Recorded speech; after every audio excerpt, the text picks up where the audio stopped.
right, good morning. This is where we're at now. I went ahead and put the axle back underneath the front end, mocked up a mock-up steering link so I can measure for what size ram I need, and I'm gonna see if I can pull this thing out. The chassis itself is on my little roll-around cart, and then of course the axle's on the tires and wheels. Anyway, pulled the buggy out. Finally, we have a sunny day. It's been raining here a bunch. Today is February the 10th, and we're going to try to make some progress on this thing today. All right, here we go. All right, so what I did was I cut a gauge block. I've cut two. That one's 18 3/4. This one down here is 17 3/4. And what I've done is just lower the front end, or lower the chassis itself until it kind of contacts that gauge block. So we're looking at a 17 3/4 belly height. It's actually going to be more like 17 1/2 once you put a skid plate on there and everything. I have notes on my front end from the last time I mocked everything up that the face of this third member should be right at 90 degrees at ride height. So I've got my links adjusted to that, to where that face equals 90 degrees. My caster right now is sitting at right at 8 1/2. So I think I'm just gonna leave that for now. What I wanna do now is take a shock, run this thing back down to bump, and mock up a shock, and see where it's at there, and see, just maybe do some mock-up shocks and see where we're at with that. 17 1/2. After looking at this thing being slammed and down at bump for so long, even at 17 3/4 belly height, this thing looks super tall to me, but it's really not. This thing sits at like 20 1/2 with the tires aired up. So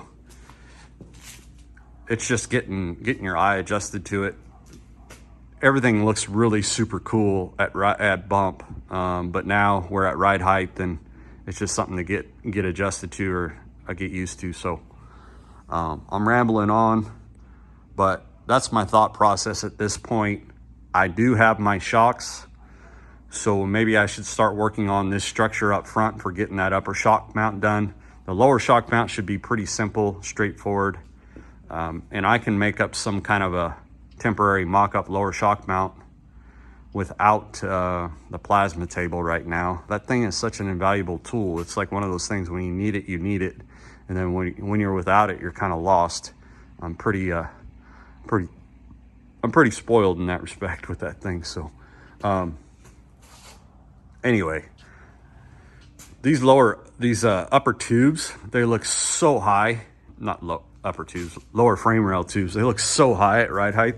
That is that's crazy, but they need to be in order for the upper link mounts to be have clearance when you're at full bump. So anyway, so that's where we're at.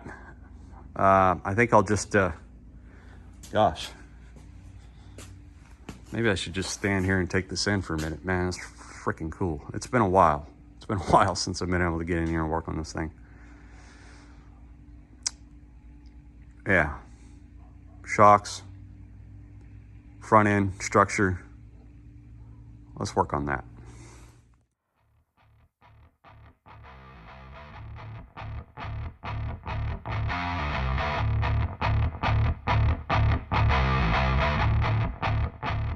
"72 hours later."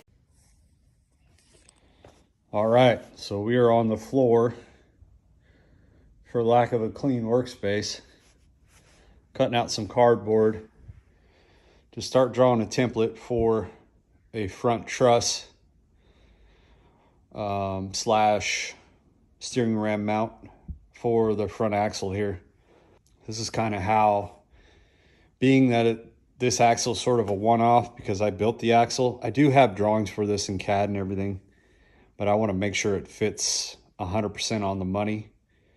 So rather than drawing it in CAD first, I'm going to make a cardboard template and then go from there. That would be the next step. Try to get something sort of drawn in here, then start working on this lower shock mount on the axle. Then get up here and start working on an upper shock mount and getting everything packaged in here. So I need to locate that steering ram, the elevation of it. So that's going to be part of the truss. It's going to be integrated with the truss, and then on top of the truss will be the link mount. So I've got to make everything high enough to catch the ram and the full width of the ram, but not too high to where I can still mount link mounts on top of the truss and they have full articulation. So down here with the cardboard, and here we go, and bam. All right, so this is where we're at with the truss design. It looks pretty blocky, but it kind of has to be.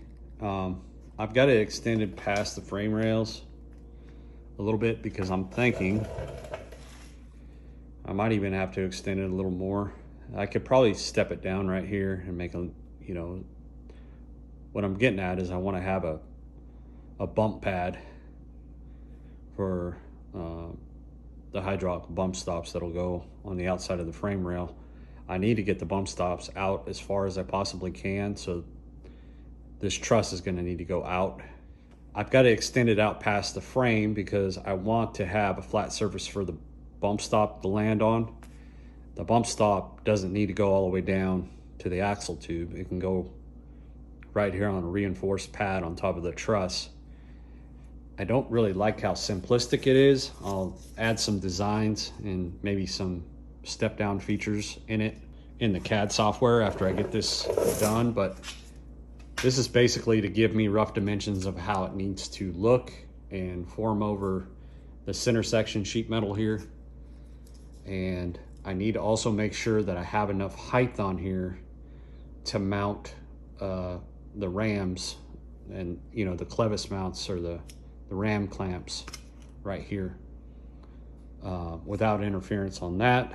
Make sure it's at the proper level for the steering arms. I may have to extend this up a little bit and integrate the ram clamps into sort of the backside of the upper link mounts. I don't really know, but this is a start. Good old CAD, cardboard aided design. Then from there I can take it over the computer, dial in these dimensions from this cardboard, and then really start figuring out a better looking design maybe. I really like the integrated bump stops that I put in, or the bump stop pads that I put in on this buggy with, you know, this reinforced pad right here, and that it's also integrated as part of the truss. The truss extending all the way out to the knuckle is probably not necessary for this particular axle. However, it would be pretty slick if I can integrate inner C gusset into the truss, but I think that might just be making things way too complicated. I'm gonna have to put an inner C gusset on the bottom side of the axle as well, like right in here, gusseting in the bottom part of this inner C.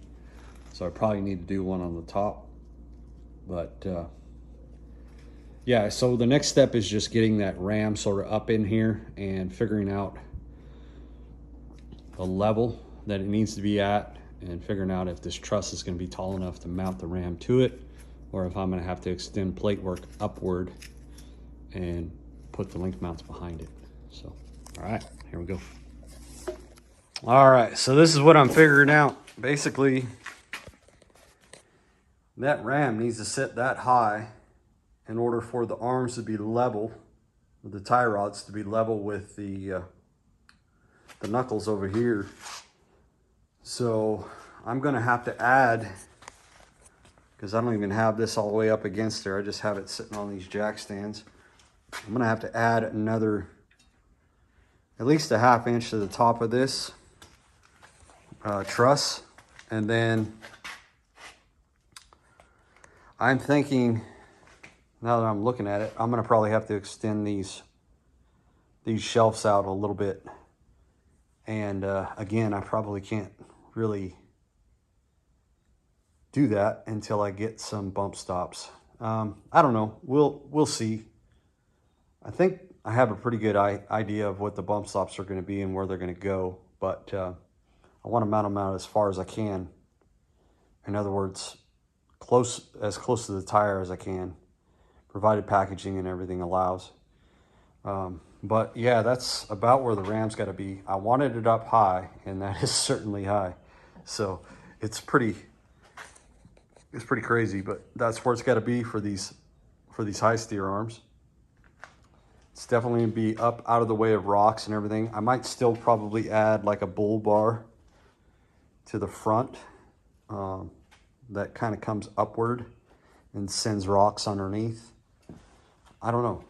Some ideas I have there. If the ram indeed goes there, then I'm not going to have to worry about relocating the fill inspection plug. But yeah, kind of cool. It's giving it a whole different perspective for sure. 72 hours later. All right, so this is what I got. I have taken and verified and set the caster on the inner C's, and I tacked those in, and then I took this mock-up piece of plate, which would represent the truss. It's just made out of light gauge or lightweight 14 gauge steel, and I clamped the steering ram to it to verify height. And I think just looking at it, eyeballing it, it's sitting just slightly low. Might need to go up just a little bit. So what that means is I need to take and raise what would represent the front of the truss here just a little bit to have more beef to catch these weld plates for these ram clamp mounts. That's okay. I can move that up a little bit and then take that, and I'll be able to tie the front side of these so the truss, the top plate on the truss will go somewhere in here, and there'll be a back side of the truss right here. Then the upper link mounts will mount on top of this flat, and then they'll tie into the front of this to give this a little bit of strength. Yeah, so that's kind of what I'm thinking right now. This looks a little wonky because it is wonky. It's not quite straight. It's just kind of in there to represent the upper link mount height. But these are all things that you kind of have to do when you're mocking things up and making sure things are going to work, you know, consistent to what you think they should. So we made a little bit of progress today. Got some information. We know that truss needs to be up a little bit, and then I don't think I'm going to extend. You can kind of see where the truss comes, then it steps up, then it steps up. Well, I'm gonna move this step over to somewhere in here, just inside where the edge of the ram is, so that you can get the bolt in and out. So this piece of plate needs to come like that. It needs to be cut out so you can get the bolt in and out on the upper link. Just all things you figure out when you start mocking stuff up. That's why we do this. So you can get so far with cardboard, but then you have to get something a little bit rigid on there. And that's why I use just lightweight steel, because I'm not wasting, you know, good heavy 3/16 or quarter plate. So yeah, and then kind of in here, I need to make this a little bit tighter in here. There's a little bit of a gap. I can get my finger in there. So I need to bring this in a little bit and shoot it up to that corner. And then that I can fine tune with a flapper disc after I cut it out of heavier gauge steel. Everything moves around and changes after you cut stuff out of thicker. And then on this fourth clamp that would go right here, it's right kind of in this upper corner of the pumpkin or the bulge for the third member, and I might be able to cut it and French it into the top of here. It kind of depends on where the ring gear is, especially since I'll be running a 10-inch ring gear. That might sort of be in the way. The other thing I can do is, if I don't run that fourth clamp, is I can make some sort of a plate that comes right in here and kind of cradles this and just keeps this ram from moving side to side. I could still do that on both sides if I wanted to. So those are just thoughts, ideas. This is going to be a one-off thing because this is a one-off axle, because this is the axle I built here in the shop. So you kind of just got to go little by little, step by step. Just takes a bunch of time and a bunch of figuring. But that's what's cool about this. It's a lot of fun. So after I take notes on this, then I can move on to getting these lower shock mounts sort of solidified. Right now I have the chassis up on the lift and it's sitting at ride height. So yeah, we could probably lower that down just a slight bit, but it's kind of at ride height right now. The belly height is at 17, right at 18 inches. So 17, 3/4, 18. Anyway, so that's where we're at for now. Just in case, I'm gonna go ahead and close this video out. Thanks for watching. Please like, subscribe, and keep on coming back. And I'm gonna keep on trying to make progress on this thing and keeping you guys posted. All right, until next time.